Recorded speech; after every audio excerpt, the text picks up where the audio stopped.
Kalau isu-isu miring ini kan biasa saja dilakukan serangan-serangan politik karena memang sudah waktunya juga ini tahapan kampanye.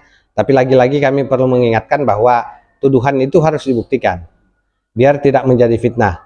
Nah, saya lihat juga serangan ini kan lebih banyak black campaign-nya. Black campaign itu tentu dilarang oleh aturan perundang-undangan. Yang dibolehkan adalah negatif campaign. Nah, jadi saya berharap sebetulnya serangannya itu, laporannya itu harusnya lebih terukur lah dan sesuai ketentuan perundang-undangan kan begitu. Jangan banyak black campaign-nya lah.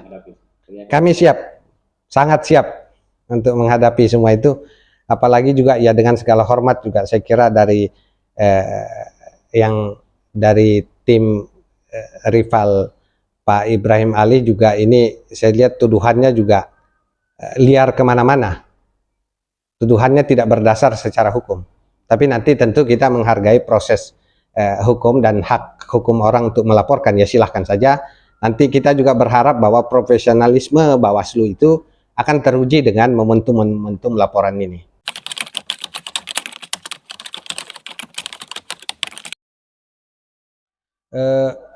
Yang pertama saya ucapkan banyak terima kasih.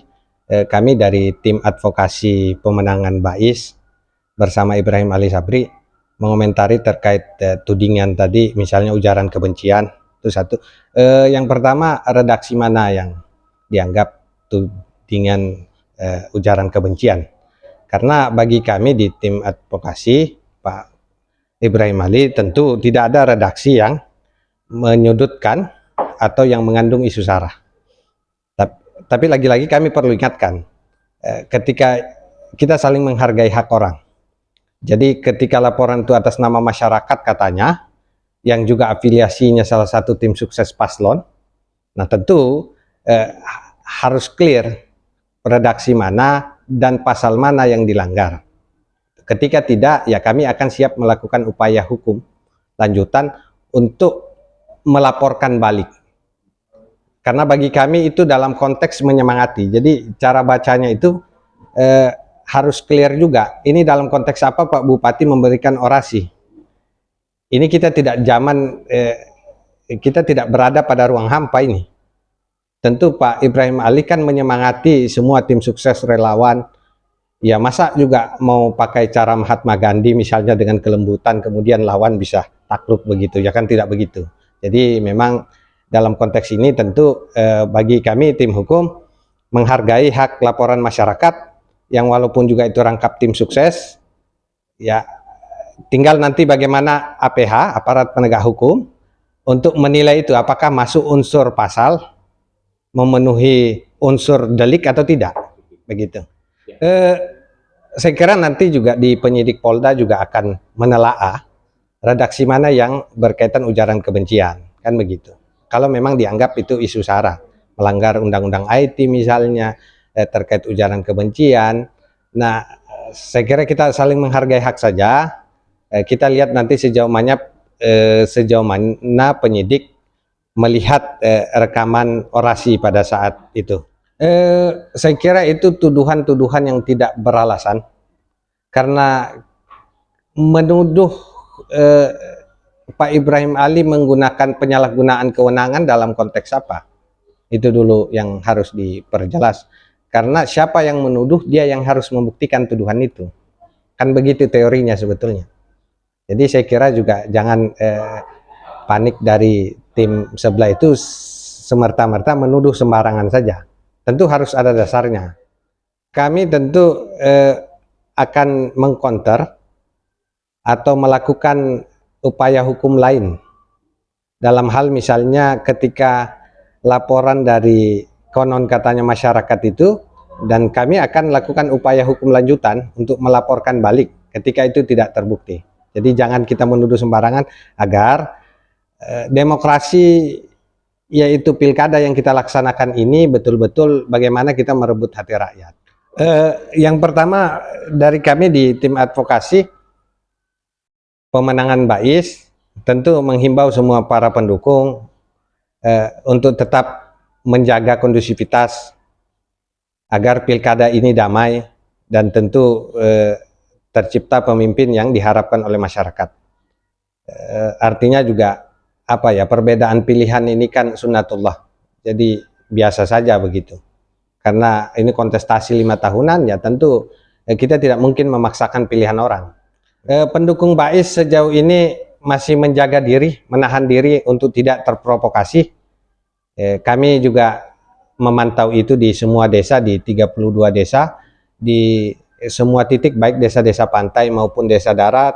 Saya lihat juga para pendukung Ibrahim Ali lebih menahan diri lah, karena ini juga kontestasi yang 5 tahunan sekali, juga nanti akan terjawab di tanggal 27 November. Yang pertama, kami dari tim kuasa hukum Ibrahim Ali Sabri atau tim Bais mengomentari itu. Saya kira itu laporan masyarakat berkaitan dengan SK pada saat Ibrahim Ali menjabat sebagai bupati. Itu SK nomor T801.6.2072 BKPSDM tanggal 30 Mei tentang pengangkatan dalam jabatan administrator.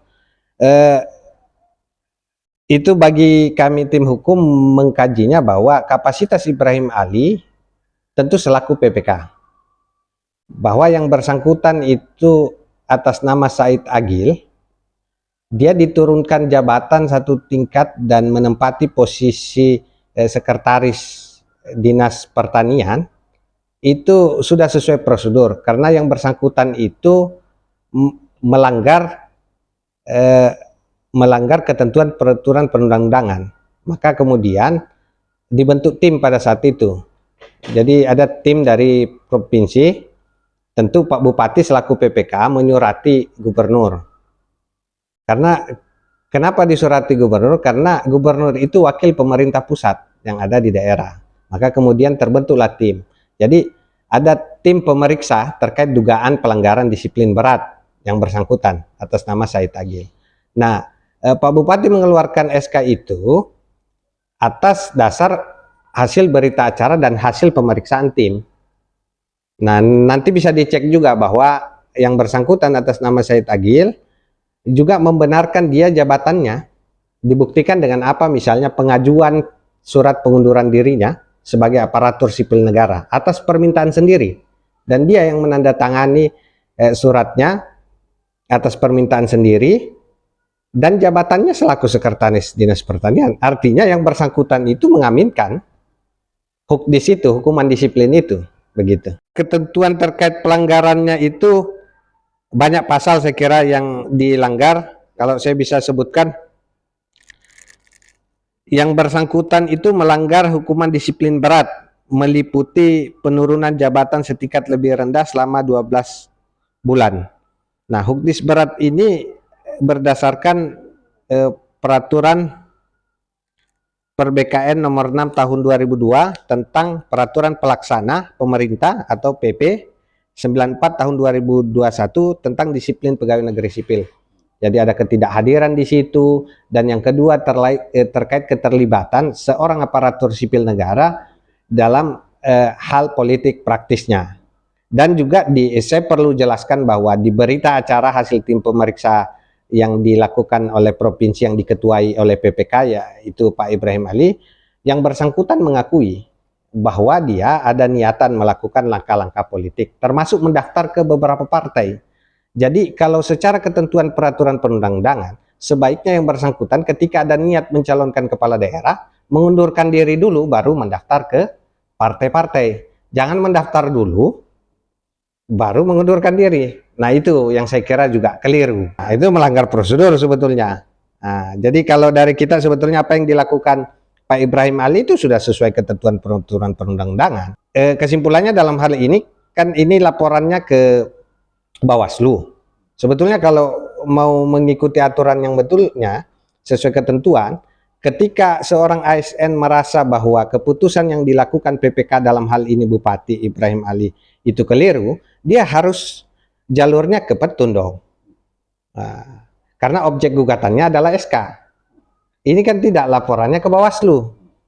Nah, kami juga perlu tekankan bahwa Bawaslu Kabupaten Tanah Tidung harus lebih profesional dalam hal ini. Kan tuduhannya terkait penyalahgunaan kewenangan di pasal 71 ayat 2. Itu hati-hati ketika cara membaca penerapan hukumnya juga keliru, maka kami akan siap melakukan upaya hukum lain untuk ini merehabilitasi nama baik Pak Ibrahim Ali.